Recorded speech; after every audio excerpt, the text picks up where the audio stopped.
Good afternoon, good evening. I'm not sure which it is yet. I'm exhausted. So, great to see so many of you. Thanks for coming. My name's Josh Twist. I'm a program manager on the Azure Mobile Services team. Who saw my session at the end of yesterday, at 3 o'clock yesterday? So just over half of you. Great. Okay. So today's session will cover some similar ground, but yesterday's session was kind of, I think of it as more inspiration. Like, let's have some fun. Let's build an app. Let's see what this thing can do. Today's session will be a little bit more education. We'll go through some of the features, go into some of the details. And whereas yesterday we really focused on Windows Phone as a client, in this session we're going to focus much more on Windows 8 as a client application with Windows Azure Mobile Services. But we'll do a little bit of Windows Phone at the end just to kind of show that off. So who saw the keynote on day 2? Everybody, hopefully everybody, unless a few of you didn't make it up in the morning. I saw hands not coming up there. And who saw the mobile services section? And I think you guys are liking it, then you come for more, right? Cool, great, that's what we want to hear. Awesome. Awesome. And the session note is called Fun Number 31. So we'll try and live up to that if we can at all. Okay, so I've said this a lot now. So the best apps are, anyone who guesses the word that comes next wins a t-shirt. This guy said it the loudest. I don't know if he said it first, but he gets a t-shirt. So the best apps are connected. And we genuinely believe this. And I think you can create more engaging experiences if you understand your user's identity through authentication, can create experiences that span devices, that span users even. So you can create social scenarios.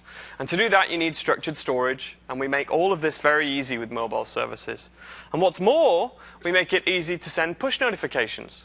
And we'll show some of that in action again today. And we do that with my favorite feature of mobile services, which is the ability to have code that executes securely on the server. But the great thing about that code is that it's the code you want to write. It's the code that is implementing the logic you're interested in and not gluing together lots of infrastructure. Let me tell you a little bit of the background of mobile services. So we actually launched the project. The whole idea was conceived about a year ago now. And we were doing a lot of research at that time into the mobile space with a simple goal of how do we make Windows Azure even more compelling for mobile developers, for people building apps for Windows Phone, for iOS, for Android, etc. And so we went to hackathons, and we coded through the night with these guys, and we surveyed the Windows Phone developer communities. We got in the car and met with businesses that are building apps, startups, enterprises, and just trying to get into the mindset of all these people. And as we were talking to them, we're asking them about cloud services. What cloud services do you need? Do you have cloud services in your application now? Are you using Azure? If not, why not? And we found that 3 kind of themes or 3 personas, as we think of them, started to emerge. Every time we chatted to a group or an individual, they clearly fell into one of these categories. And so I want to walk you through the personas. So the first one is this little chap here. And I bet some of you fall into this category as well. And that is the hobbyist app developer. So who here has a job which doesn't involve building apps, but you're either going to or you already are building apps that you'd like to make coffee money out of, Or maybe you want to be the next Instagram and send for a billion, Well, no hands, a couple of hands have gone up there, yeah. I'm in that category. If any of you guys are going to do that, hire me. Okay, so that's the hobbyist developer. Now, as we talk to this guy, what we found is he has limited resources. He has limited time. Maybe he has a family, so he only has so much time he can spend building this app. So when we asked him about cloud service features, he wanted them. He wants all structured storage, push notifications. He wants all of those things. But maybe he didn't have the time to go and learn Windows Azure. He didn't have the time to go and build those, so he prioritized the client. A funny story about this is, as I started telling this story internally inside Microsoft, I was chatting to one of my friends who works on the Windows Azure team. You don't get any more back-end developer than someone who works in Azure, right, and sort of the core fabric. And he says, I've got an app, and I haven't added any cloud services because, I'm just going to... It takes time, doesn't it? And I have to have a client, so I'm going to build that first. I'm like, there's definitely a thing here. If people on my team are saying that it's going to take too long to add this given the small amount of time they've got. And Azure is awesome. It's incredibly powerful. But there is a lot to learn, right? There's a lot of stuff to glue together and so on. And you can do anything with it, but can we make it easier? The next category is actually pretty similar to the first category. But the main differentiator is that this person has quit their job to build apps. They do this for a living. It's their livelihood. It's how they pay their mortgage. Anyone here who thinks they fall into that category? You build apps, and that's how you make a living. So quite a few. OK. So these people, typically we found, worked at startups at the moment. You know, it might be one person in a garage or 10 people in a loft in San Francisco. How many people who put their hands up then are working in a startup or are a startup? Just one guy. 2. OK. Hello. So you got, are the other people enterprise devs or? OK. Cool. Cool. This is quite an interesting audience. Great. OK. Oh, consultants, right, is another good point. So these guys are client-focused. Now, when we asked these guys about cloud services, we got an interesting response. What we found with this audience is they were super focused on building an amazing client experience. It just had to be awesome. You know, they were very, very focused on that. And if they had 4 people in their team, they were definitely going to have 3.5 of them working on the client, and the other half guy perhaps doing the back-end stuff. You know, they were going to cut those features because this thing had to rock, and that was the first and foremost thing. But they realized, I think they realized actually, that they really needed cloud services to make their app that 5-star experience, to make it reach the next level. So we knew we had something here that we wanted to improve the experience for these guys. And then the third persona that we found was this guy. Do you know who he is? Yeah. Like, so the sort of the veteran back-end developer who's built websites for years, very happy building back-ends, not worried about learning new back-end technologies, happy splitting JOT tokens and parsing swap tokens and all that stuff, right?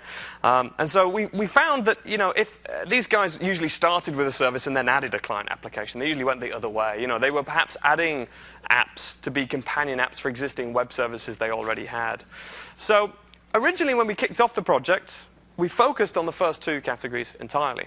But then something weird started happening.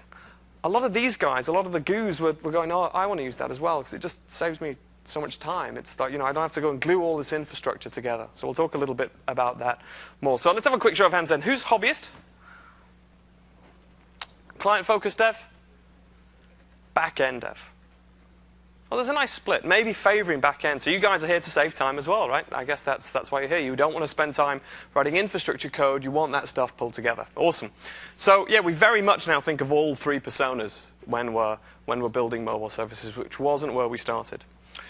So you may know that the project, when we kicked it off, was called Zumo. It was our code name, which I love. And there's no real great story, though, other than the ZU is from Azure and the MO is from mobile. And we coined this saying that we want to take people from 0 to Zumo. I'm the king of cheese, what can I say? In under 5 minutes. And one of the ways we do that is with our quick start. So who here has been to Building 92 and has been given a toy car for taking the quick start challenge? Well, I'm glad not so many of you have. And the rest of you should go and get a toy car and do this, because it takes no time at all. So I expect to see you over in Building 92 tomorrow. Let me show you what it looks like to go from 0 to Zumo. So let's switch over to my machine. And here we are in the mobile services portal. And what we're going to do now is create a new mobile service from scratch. So I say new, compute is over here. It's collapsing because I've zoomed in so much. Mobile service, create. And I enter the name of my mobile service. Let's call this build demo. Let's see if that's free. You can see it's checking. It is. And I get 2 options. Use an existing SQL database or create a new one. And this guide will actually create the database for me. So if you're not familiar with back-end development, and let me stop there, actually. There was a guy who came over to me at the start of this session called Puneet. Does that say your name right? Where is he? Here he is. And he says, now, I'm not a traditional back-end dev. Do I have to go and learn all about Azure to use this stuff? And so I've just explained that you're probably falling either into our hobbyist or our client-focused developer category. So absolutely not. Our goal is to try and abstract a lot of that away. You have the power if you want to. So that SQL database is yours, but you'll see today I don't open SQL Management Studio. I'm going to do everything here in the portal. But if you're a SQL nut, then you can totally hook up to that SQL database, start running joins and queries and reporting, do whatever you like with it. It's your SQL database. So one of the themes we have in the mobile services team is simplicity with enablement. And that means like we want to make it so it's super, super easy to hit the main scenarios. And for those scenarios that don't fall within those cones, you can go and do it anyway. There's other routes. We don't close the gate on you. So I'm going to hook up to an existing database because I already have one. And I'm just going to type in my credentials for this database. Save that. So if I'd have created a new database, it would have asked me to create some credentials. Now, this is actually creating the mobile service right now. And I think 95% of mobile services create in about 6 or 7 seconds. The provisioning is pretty quick. At the moment, we're seeing a boosted load thanks to the keynote and all the sessions we've done. So it's going to take a little bit longer. But this is doing a lot of stuff, right? This is creating an isolated runtime that's going to host your mobile service. It's connecting to that SQL Server database. It's creating a schema in it. It's also creating a user that has least privileges. We don't want to be connecting our runtime to your server with admin privileges, so we're going to set up some stuff inside that SQL DB for you. And it's also going to create a DNS entry so that you have a URL. And that's finished. I think that was probably about 20 seconds. That thing's live in Azure now. You know, none of this sort of 30 minutes waiting to deploy stuff. It's bang, it's live already. So most of us can wait 20 seconds. And then I can click on the name of this thing, and I'm greeted by the Quick Start, which is the Quick Start challenge I was talking about a few seconds ago. And you'll notice we have support for multiple platforms here. We're going to do Windows Store today. And you have 2 options. Now, in both of my sessions previously, in the keynote and in the other session, I showed how to connect existing apps. Let's have a bit of fun with the creating a new app and go from 0 to Zumo very, very quickly. So there are 3 steps I need to take. Number 1 is to have the tools. So you need Visual Studio to build your Windows 8 app, of course. You need the Mobile Services SDK installed. You can get that by clicking here. I've already got that. And then I need to create a table. Now, to make the Quick Start even easier, we've put a button right here for you that's going to create that table for you. What the Quick Start does is helps you build a little to-do application. It's the modern equivalent of Hello World, right, the to-do app. And this will help us build one in no time. So in order to store our to-do items, we need a table. Notice it says here we've created the to-do item table for you. And now I can download and run my application, and I get a choice of languages. So I can download it in C# or JavaScript. And this isn't just a template or a sample. This is going to be personalized. This app is going to be pre-equipped with the bootstrap code to point to this mobile service. So I'm going to pick JavaScript. I'm going to download that. Who's a C# dev? Who's a JavaScript dev? So I've done all of my sessions so far in C#. So today I was going to do JavaScript. Are you guys okay seeing a bit of JavaScript? The C# equivalent is very similar. Oh, some shaking heads. I'm a little bit nervous now because there's a lot of people that are ganging up on us. You saw that, right? Let's see. I could probably flip mentally and just write C# instead. So now I've downloaded my project. I can open that up. And let's just unpack that. So I just need to extract it somewhere. Make sure I put it in a unique place. And that'll open up in Visual Studio.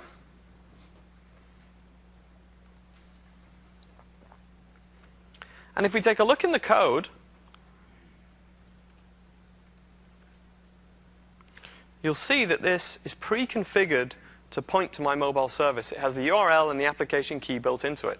So it's good to go. So I'm ready to start using this app. And it's a really great place to start learning. Download this. Every time I start a new project now in mobile services, I want to go and learn something, I go to the Quick Start, I download the app, and I start playing with it, and I start tinkering away. And it gets me going really quickly.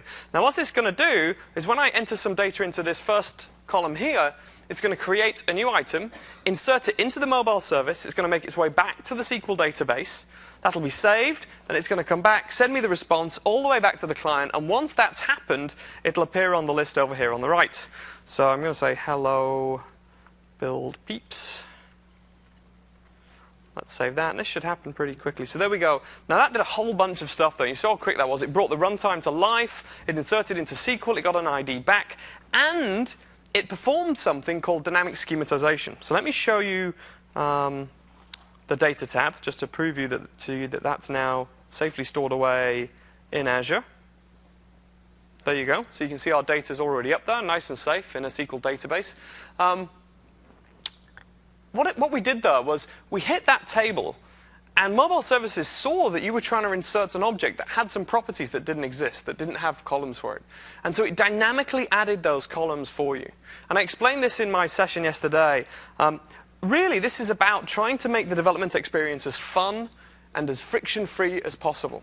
So in some ways, it behaves similar to a NoSQL database, but with all the power of SQL. So you can do your reporting, your relational, your backup, etc., all very easy with the power of SQL database.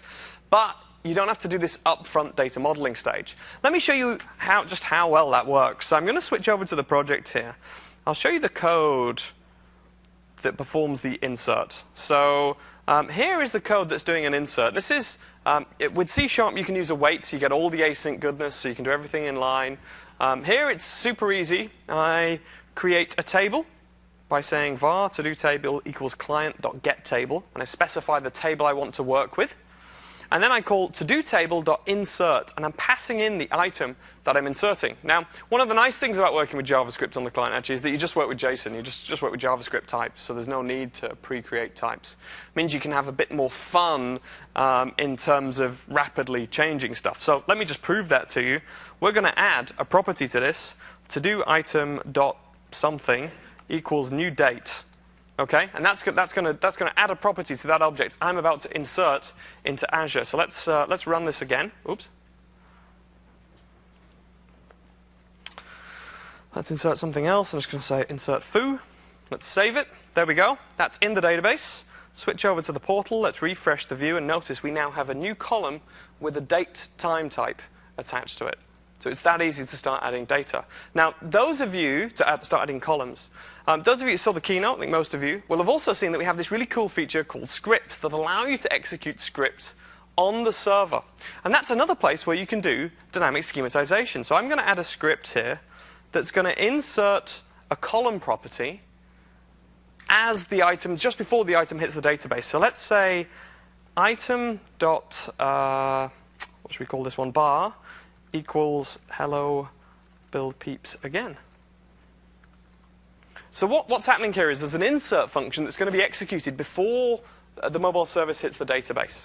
It's passed 3 parameters: the item that's being inserted, the user that's inserting the object, and that I trust as verified. Now in this case, that user object would just have a level property that says this is an anonymous user because I have not logged in yet. And the request object that allows me to control the flow of execution. And here, on the server side, I'm adding a property called bar. So let's save that. Let's go back to my demo. Let's add another item here. Let's save that. That's gone over to the server. If I now go and look at the data in here, notice we have yet another column now that's been added by the server script. Now, there's so much cool stuff going on here. So let me show you this again in flight. So I'm going to go back to my JavaScript. And I'm going to put a stop here. So this thing for the few C# people in the room is called a Win.js promise. And it's the way these guys do their async code. You know, you specify a continuation. So it's similar to what happens after an await, say. And so this code here will break after the item's being inserted. So let me insert another item. Type in some nonsense. And what I want you to see here is that the to-do item object that's here, you guys can see this. Let me zoom in a little bit. This to-do item that was inserted has now been augmented on the client. So look, it has a bar property. Now, we added that on the server, but we've automatically propagated that all the way back to the client for you. We've also sent back the ID. So the original object has been changed. Just makes it so easy to work with data. It's really, really nice. It's so much fun building your data solutions in mobile services. OK. So you guys get the idea behind dynamic schematization. It's all about fun. It's all about friction-free development, getting going. But of course, the smart and or malicious amongst you are thinking, I could have fun with that. If someone went to production, I could start adding columns willy-nilly to people's databases if I know they're on mobile services. Well, of course, we have an option to disable that. So you can just go to the Configure tab, and you can actually turn off dynamic schema, and it will reject any requests automatically that are trying to add a new property. Now, we better turn that back on, because I might be doing some more of that soon. OK, so let me switch back to my slides very quickly. So what do you guys think? You like dynamic schematization? Oh, I didn't mean that. Thank you. I never asked for applause. Sorry, I didn't mean to do that. OK, so are my slides up? Yeah, awesome. Now, when we were asking people about the the features they wanted in their cloud services, there was a few key themes that were emerging. They wanted identity support for authentication. They wanted to be able to authenticate and understand a user's identity. They wanted storage. They wanted structured storage, not just random files or settings. They need to be able to run queries. To do. Most of you guys in here have built complex apps. I have no doubt about it, and you need structured storage to do that. Messaging. They wanted messaging capabilities to do push notifications and more. And then you look at Azure and you say, well, it does all of these things. It already has all of these features. So why does mobile services exist? Well, mobile services is really about going the last mile. It is a thin veneer across these services that tries to integrate them to be more than the sum of their parts. It is absolutely not a replacement for those services. It sits alongside them. And one of the key things we've done with mobile services is tried to make it possible to compose with other elements of Azure. So from scripts, you can call out and make calls to other Azure services. We actually have, so the reason that we write JavaScript on the server is that we're running in Node.js. And we have our Node.js Azure SDK available, so it's pretty easy to call service bus or call table storage or blob storage, etc., etc. The other thing is, Azure has a bunch of other services that are really, really interesting, such as table storage and blob storage, service bus, media services. And what you'll see happen over time is mobile services veneer will continue to grow and cover those services. So we're going to make it just as easy, for example, to work with blobs. So these scenarios are a single line of code to start uploading blobs. There are ways of doing it today, but it's going to get even easier in the future. So let's have another look at authentication. This time, I've been doing a lot of Twitter demos. This time, let's use some Facebook. And let's actually start from scratch. And let me show you what that looks like. So I want my users for my little to-do list. I'm going to take this to-do list app and make it kind of much more serious today. So I want my users for my to-do list to sign in via Facebook. So you guys will be familiar with developers.facebook.com, I guess. Anyone unfamiliar with this? Nope, great. So you can come in here and create new applications. I'm going to create a new app for the app I've just created there called Build Demo. So I'm signed in to developers.facebook.com with my Facebook account. Oh, thank you. Sorry, yeah. So I'm now creating an app. And this is the hardest part of the demo is I have to interpret the captcha. So I think that's 9SA. What is that? Is that an E? Let's give it a go. I think I did it wrong. Hey, oh, no, what happened? I think, oh. Come on, face, there we go. It did create it. I don't know what happened there. That is not my fault, anyway. For once, a demo fails, not me. Build demo. OK, so now I have my app created. Let's drill into this. Let's edit it. And what I'm going to need to do is set the URL that the OAuth flow will use to log in. So I just go and get that from my mobile service. There's a couple of places you can grab it from. You can grab it from our quick start. If you come down here, you'll see we have the URL right here. Or on our homepage. So right here, you have the URL. So I'm just going to copy that shortcut, paste it into Facebook, save that.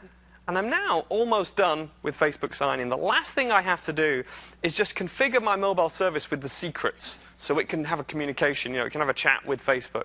So I drill into this here, click Identity, and then I need to populate these fields here. So App ID, API key, and App Secret. And these are here, so I'm just going to copy this over.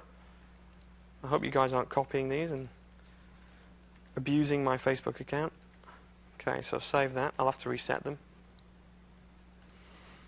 Save that. And my app is literally, the service is now prepped and ready to use Facebook. So that's just saving. It should just take a few seconds. OK, so let's add the code to our client.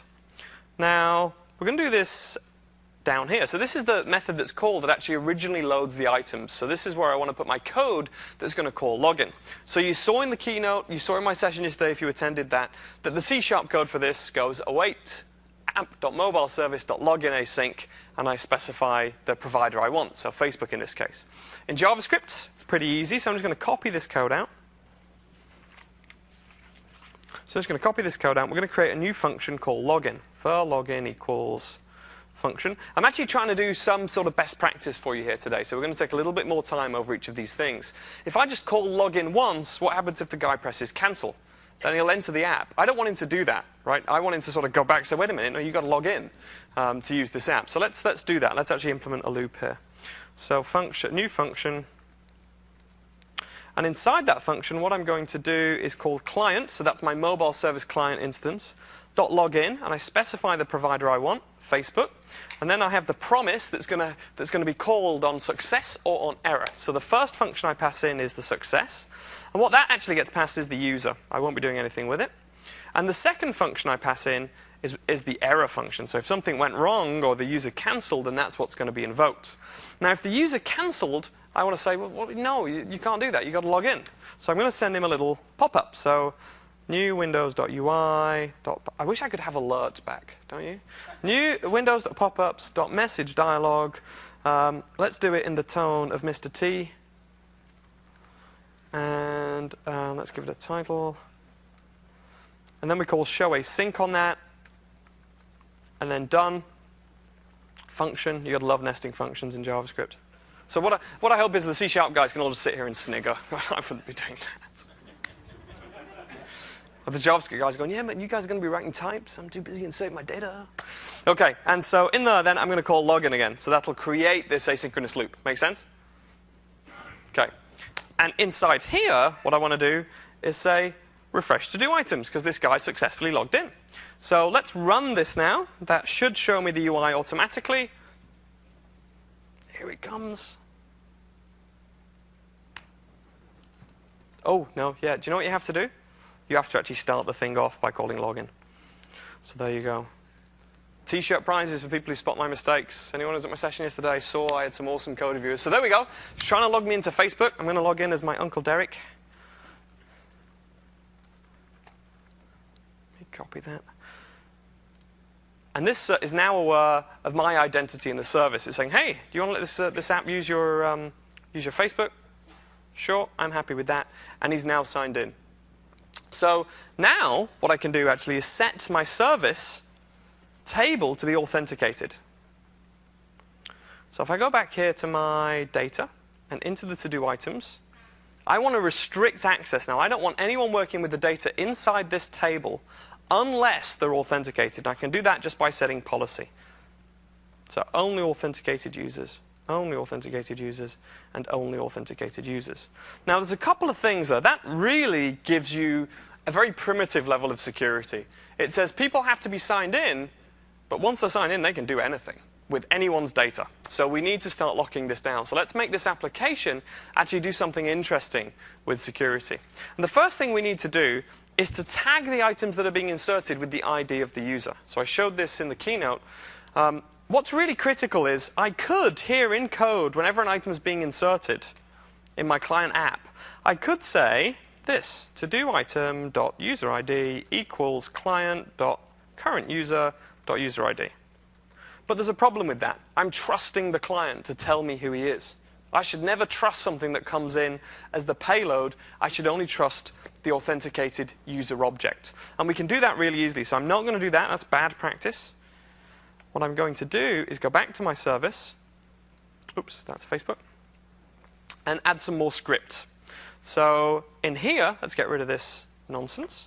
I'm going to say item.userid equals, and I'm going to take the user ID off the user object. That user object is populated by mobile services, so you can trust it. You know that the user ID that represents is coming from a user that at least has the credentials of that person, right? You can be pretty sure it's the person it says it is. So user ID. So now I know that I can trust that value inside my database. So I'm going to save that. And again, thanks to the dynamic schematization, that will just get added the next time I add an item. So let's have a look at this. Test. Let's save it. There we go. Switch back to the portal. Let's have a look at the data. You'll see we now have a user ID column. And this data, only this row is tagged with my specific user ID. Another cool thing I want to show you is you're probably wondering, how do you know what's going on? How do you know when there's errors? How do you know what's in that user object, Josh? How do you know what's going on inside that script? And one cool thing you can do is you can actually log stuff out. So let me switch to our script view again, and let me show you what's inside that user object. So I can say console.log user. You can actually just specify an object, and we'll JSONify that, or JSON stringify it for you in the logs. So let me save this.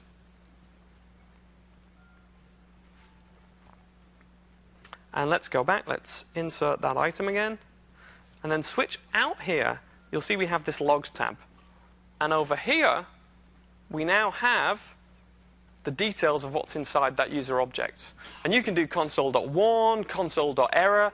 And we have been incredibly careful when we've written all of the APIs in script to try and catch everything you guys might do wrong. And we log that out as an error.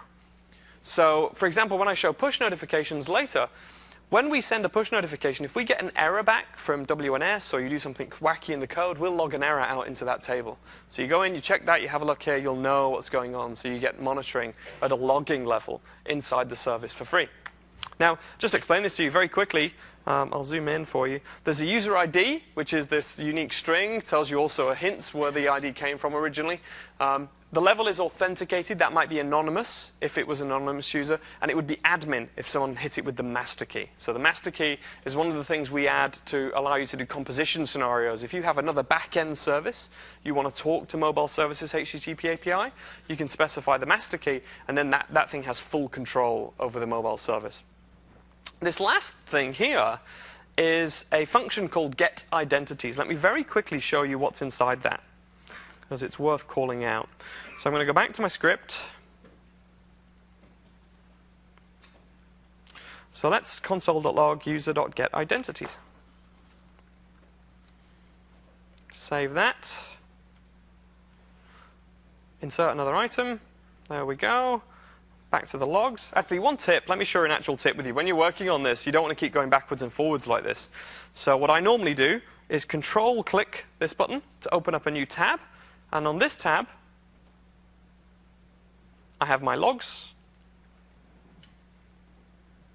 You can see that there. And on this tab, I have my script, etc., etc. We're actually going to make it much easier soon so that you can actually get the logs right here. And we do already have a very convenient thing. If you're going through your logs and you're seeing errors, you can click on this. It'll take you straight to the script that caused the problem. Okay? So let's have a look what's inside there. Notice now, in my identities is an object that says Facebook. The user ID was this, and here's your access token. So you can use that to call the Facebook API, and depending on what permissions you've got, etc., you can then start posting on the wall or finding out details about that particular user. Okay, so enough about authentication. Let's start doing some more script fun. So we've said that we know the user ID that's being inserted on the item, but now the problem is, technically, when I open up my application, I shouldn't be able to see this data here, right? These first 4 lines, because that user ID isn't me.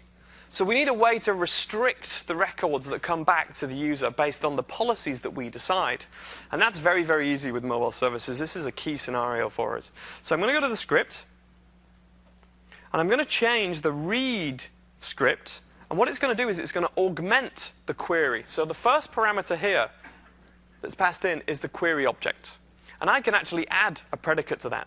So I'm going to modify it by saying query.where.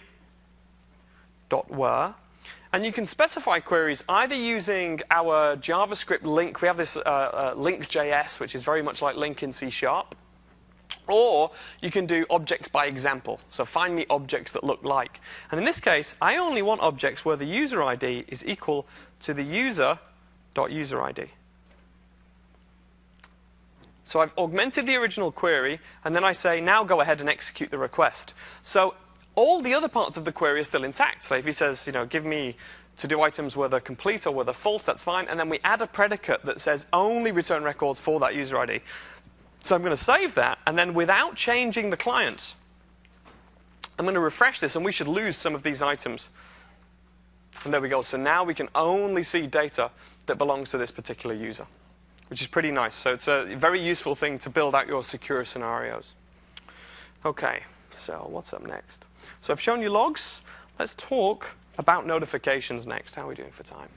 So in yesterday's session, I showed how to send push notifications, and I showed how you create a channel table. And I mentioned that we'd go into that in some more detail today for Windows notification services.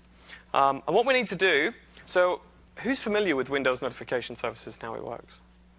So not an awful lot of people. So with Windows notification services, you can send push notifications to your clients, to your client applications, even when they're not using their application. Right? So you can get a toast, or you can get live tiles that pop up on the live tile screen. It's one of my favorite things about Windows, actually. It's really nice. You can also send raw notifications when they are using the application, which I talked about in some detail in yesterday's session if you want to see that. But in order to do that, when the application starts up, you have to ask it for a channel URL.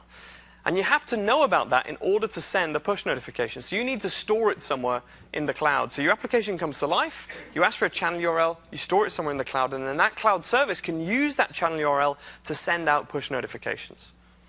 And so there's a great place to store channels, mobile services. So let's go and do that now. Let's go and add a table that's going to store the channel URLs that we get from our application here. Now, one of the great things is the APIs I'm using here in JavaScript are mostly Windows RT projected APIs, so they're exactly the same or very similar in C#. So let's create that table to store channels.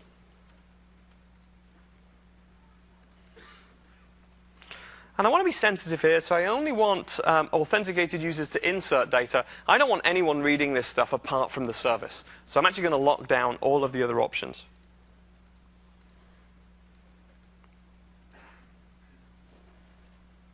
I'm a little bit too zoomed out. I can't see the bottom. There we go.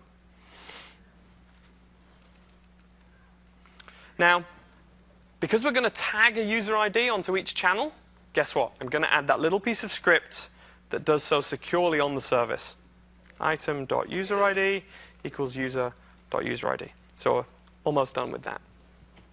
Now, the next thing I need to do is go into my client application, acquire the channel, and send it back to the server. And now I'm going to have to talk in a little bit more detail. So I mentioned this session would be more education, slightly less inspiration than yesterday, about how to manage channels. I'm going to show you one approach here that works quite well. So let's go and get the channel from Windows notification services. And so I'm going to do that inside my code here just after I call refresh to do items. So the user's logged in. Once the user's logged in, now's a great time to acquire the push channel and save it into the cloud. So refresh push channel. Oh, sorry, no. Let's say register push channel.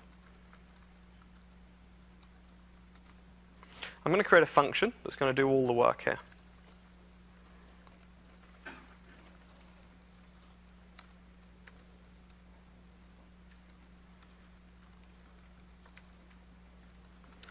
So the first thing I need to do is actually get my channel. And I call windows.networking.pushNotifications, .pushNotification channel manager, this is a long one, .create push notification channel manager, create push notification channel for application async. That's going to get me a push notification, a channel for the primary tile. Was that a C# laugh? It's the same API. .done function. So here's a callback. So I'll get my channel back here. Except you can await it. You get an object back. So maybe that's a little easier. Give and take, you can't win. OK, so when that's done, I'll actually be returned a channel. And what I now need to do is just save it into my channel table. That's going to be pretty easy. So I say client.get table channels. .insert, and now I'm going to create a new object. So this is one of the cool things with JavaScript actually is I can just create an object here that I'm going to throw at the sky. I don't need a type for that. So let's see, what property should we have on this? Channel URI sounds good, and I'm going to set that equal to the channel.uri that we got back. Sorry, JSON format. Now, there is a problem. So every time this application starts up, it's going to insert a channel. And that means I'm going to end up with multiple channels for the same user. So when I eventually try sending push notifications, I'll end up sending the poor guy 5 toasts. He's going to uninstall my app, give me no stars. We don't want to do that. So we really need to start thinking about managing channels. And yesterday I showed you part of the technique you need to do, and that's to make sure that the channels are unique. And so I did it there by identifying it via the channel and the user ID. I say, if there's already a channel and user ID in this table that look like this, then don't do the insert, okay? But then there's one thing I elided over yesterday, just due to time constraints, and that is that these channel URLs you get back actually roll. They change over time, so they're not consistent for this installation of the application. And so you need to think about that. Now, unfortunately, when it changes, the old one isn't dead. it's still alive for a while. So what you'll find is if you don't manage this problem, you'll actually end up sending multiple toasts anyway to that user, because when you think about it from the server, the channel URLs are completely opaque to you. They don't mean anything about devices. All you know is that there's this random string that's come from a user. He might have several devices just like you guys. You know, you guys have got your Surfaces now, et cetera, your desktops, all running Windows 8. You've got the same app installed on all of them. So we need to start to worry about this problem. So typically, there's a couple of ways of doing this. The way I'm going to show today is that we're going to find something that identifies the installation of this piece of software on this device and send that up to the cloud. And then I know that that's unique. And so if I receive an updated channel, I'll just update the record in the database. So now I only have one channel URL for the device, and that's what we want. Does that make sense? It is. There's a lot of, I mean, actually, we learned this the hard way. Why am I getting 2 toasts in my app? What's going on? So there's a lot to think about to do this stuff right. And today I wanted to go through some of the detail. Now, the way I'm going to do this today, there's a couple of techniques. Another technique, for example, is to generate a GUID and save that into isolated storage. And every time the app loads up, you load that GUID from isolated storage, and you lazily create it. So the first time the app comes up, you go, oh, there's no file here, so I'll create that GUID. And you always send that GUID back. That works great.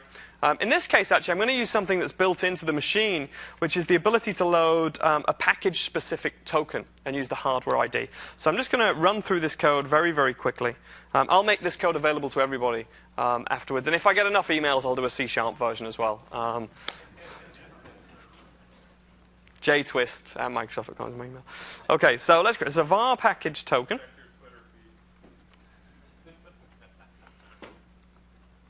Oh, am I getting a lot of complaints for doing this in JavaScript? I thought there'd be well, anyway, I'm sorry. This guy's loving it. He's laughing at all the APIs. Look, get package specific token. OK, so that's going to get me this, and this is available in C# as well. That's going to get me a package specific token. And from that, I can now extract a base64 string, which I'm going to call the installation ID. And don't worry, I'm using security and cryptography namespaces, which scares the life out of me. What am I doing here? All I'm doing is this base64 encoding. It's like it should be called windows.scurry. What are you doing? .crypto. Encodes base64. And I'm going to pass in the package token.id. OK, so that's going to get me a little string that is this base64 thing that will identify my app. So I'm going to set that as a property I send up on the channel as well.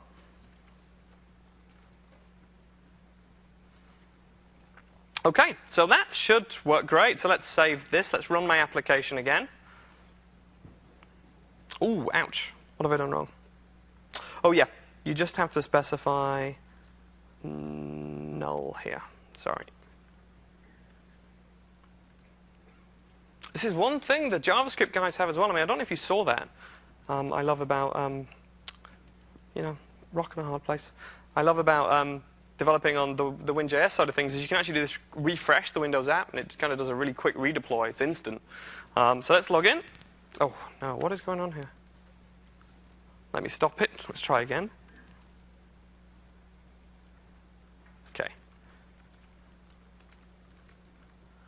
Sign in. And that should, in the background now, because I don't want to bother my user with this, it should be uploading that channel URL. So let's go and take a look at my database.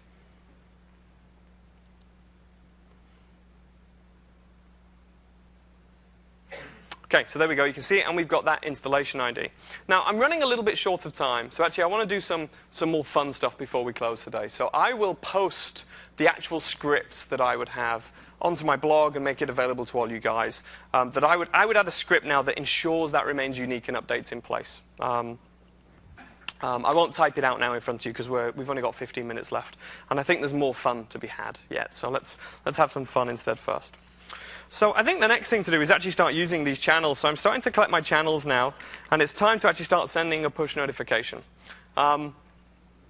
Let's do that. So inside the server, what I'm going to do is send a push notification. Whenever a to-do item's inserted, I'm going to send a toast to all of that user's devices. So it's just a little reminder I've inserted something. It's just a bit of fun. And let's go and do that over here. And I actually want to walk through the code for you, not do a big cut and paste in this instance, so you guys get to see in detail as I evolve what I'm writing. So this is the insert. I showed before that we set the user ID. Yep, so I actually attach that using that user object so I can trust it in the future. And then we call request.execute. So I mentioned that the request object is how you control the flow of execution. So you can do a bunch of things. You can say request.respond, which automatically sends the response to the user. You can say request.execute, which says go ahead and do whatever you were going to do. So were you going to do an insert? Yep, go ahead and do that and then send the response back to the user. So that's what's happening there because I say request.execute. What if I want to say, insert the data to the database, but then let me do something after you've done that before you send the response to the user? Well, I can do that by specifying a parameter or an options object right here inside request.execute. So I say success, and that specifies a success handler that will be invoked before we send the results back to the user. In this case, I say function results. Oh, actually, sorry, no. If it's a query, sorry, you call function results. This is an insert, so there will be no results. This is the thing that's being inserted.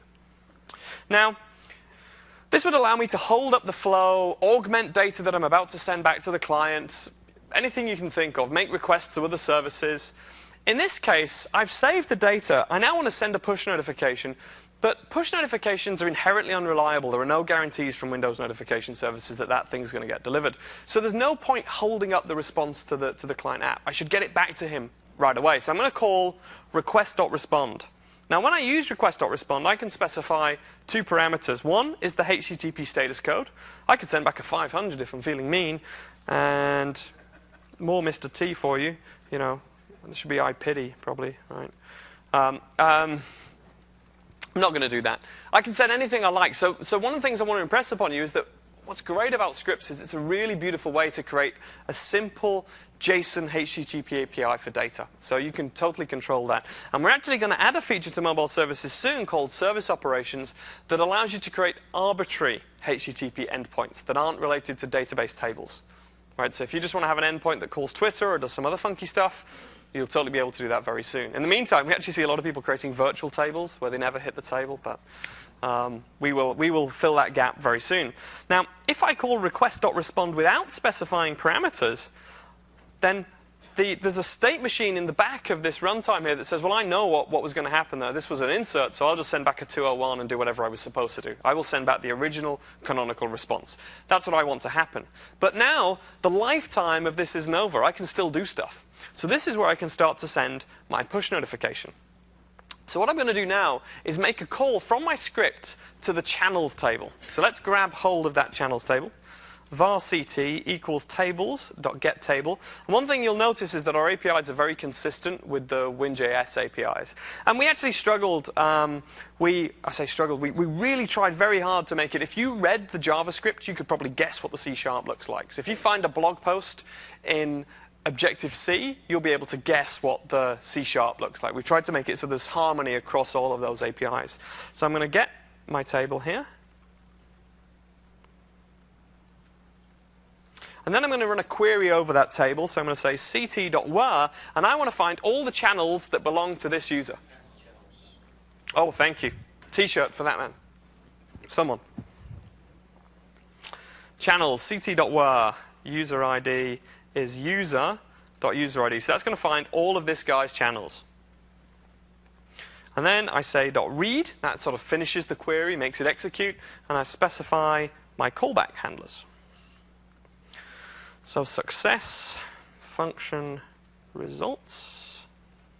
What that's going to give me, actually we can log this out if you like, is a bunch of JSON objects in an array. And those JSON objects will have all of the properties of whatever's in the channel table. So it's going to have an installation ID, it's going to have a user ID, it's going to have a channel URI. Now there's a couple of ways I can do this. I could actually say, you know, I'm not interested in all that other data, so just give me back the channel URI. That's like a projection in SQL.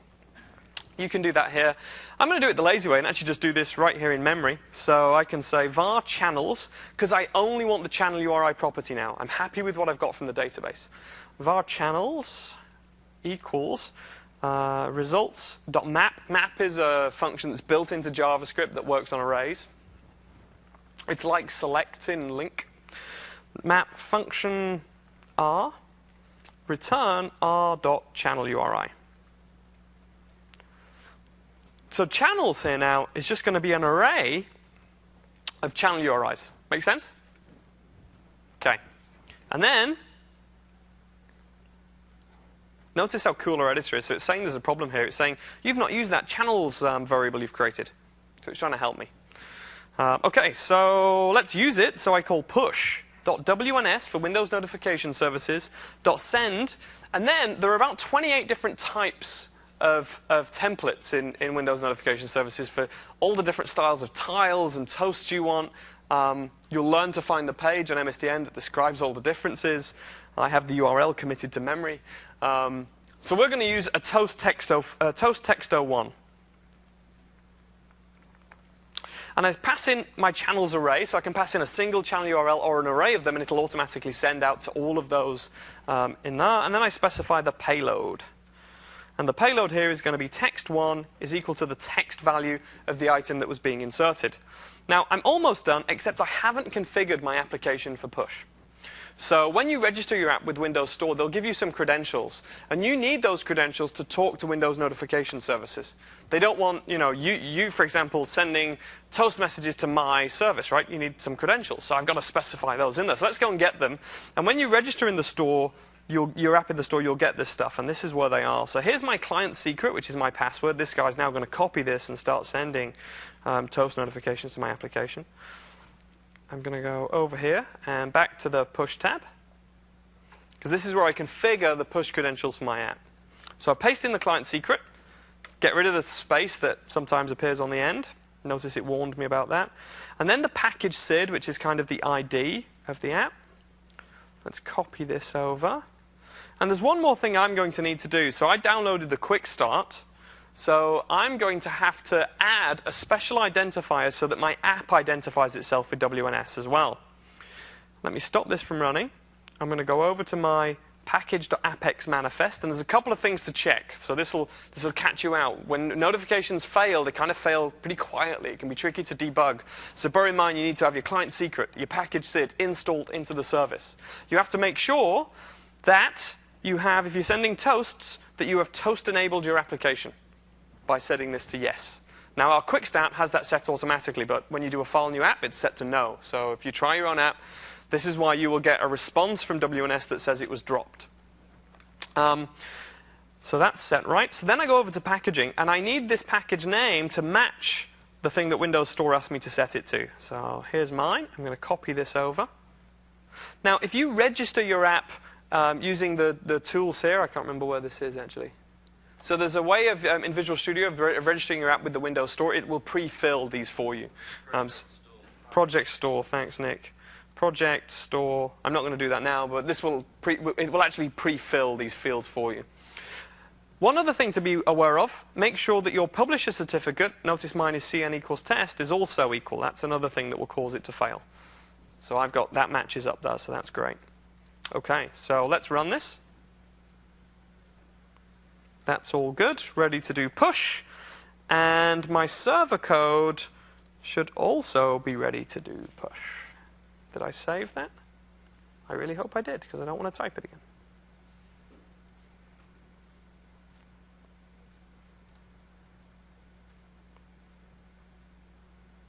Oh, man.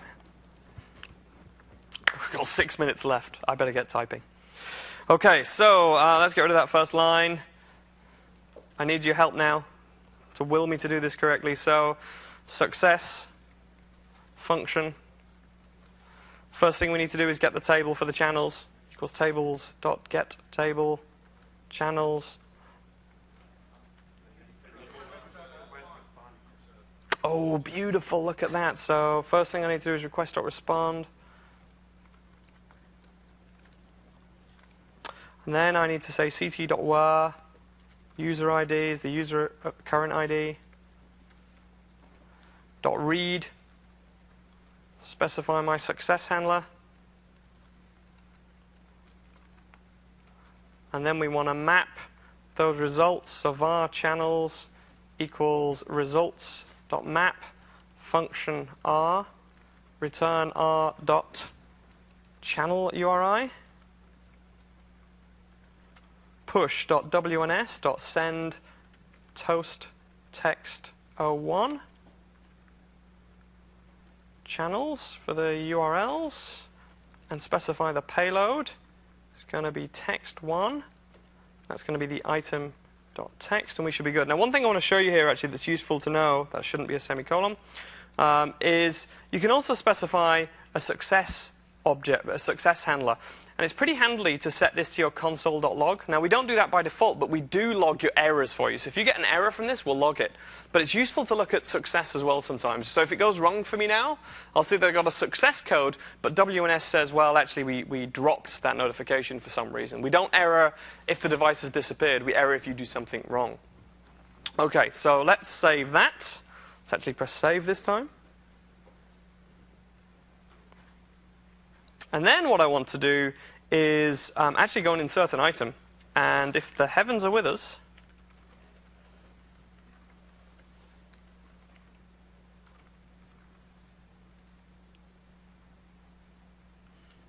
I log in, it loads my data.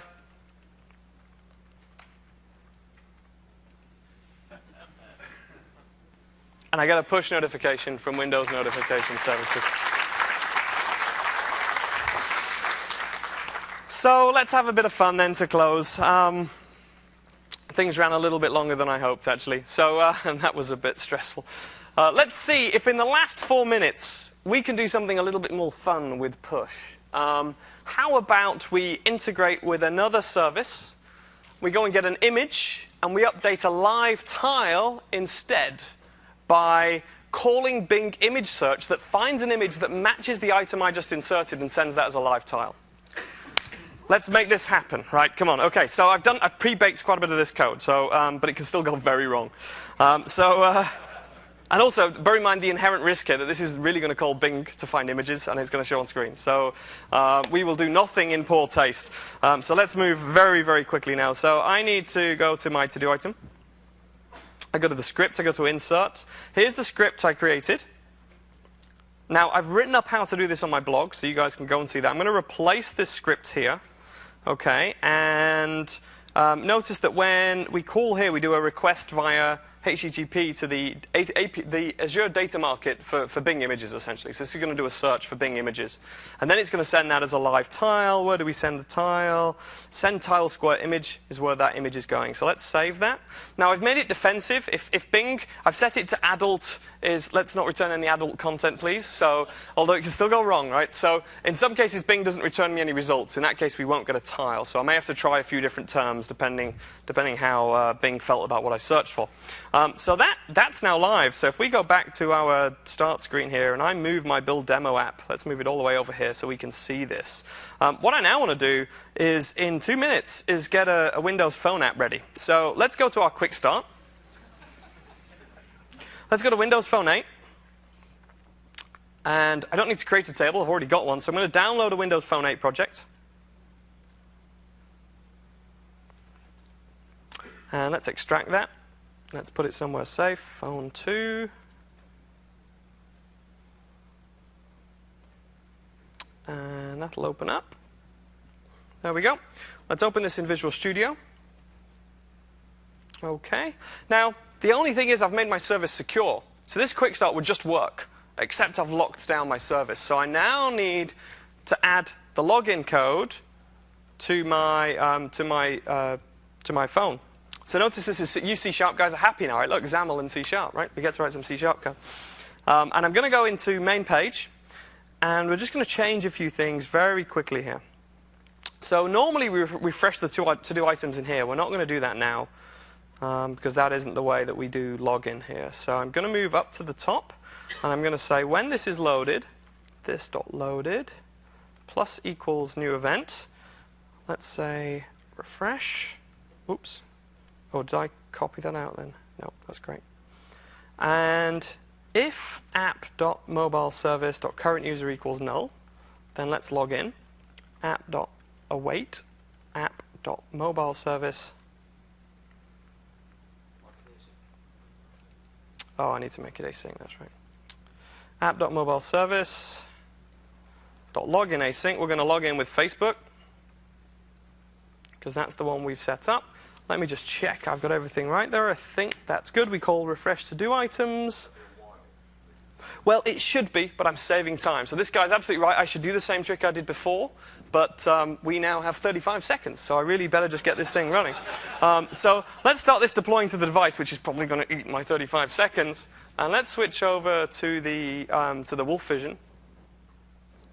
And here we can see it's deploying away now over to my device. Doesn't it know I'm in a rush? It's ready, it's ready. Here we go. It's going to ask me to log in. I'm going to hide this from you guys. I don't want you logging in as my Uncle Derek. Derek. And I'm now going to read it out because I'm silly like that.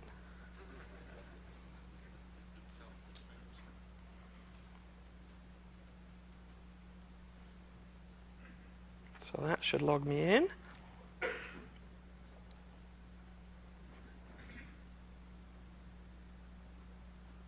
That should log me in.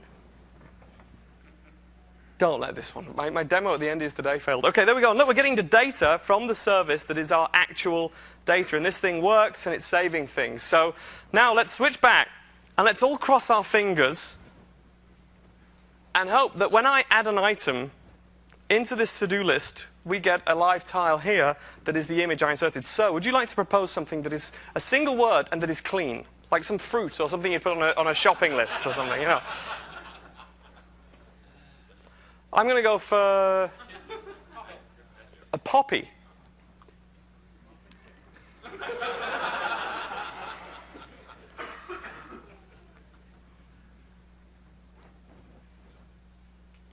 Oh, there you go.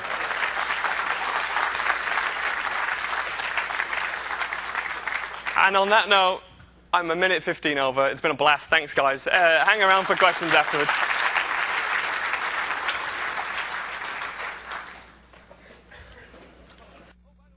One more thing. Who helped me get first dibs? I have a bunch of T-shirts over here. But don't fall over any of the equipment, please. So, who helped me out? Those guys definitely get a T-shirt.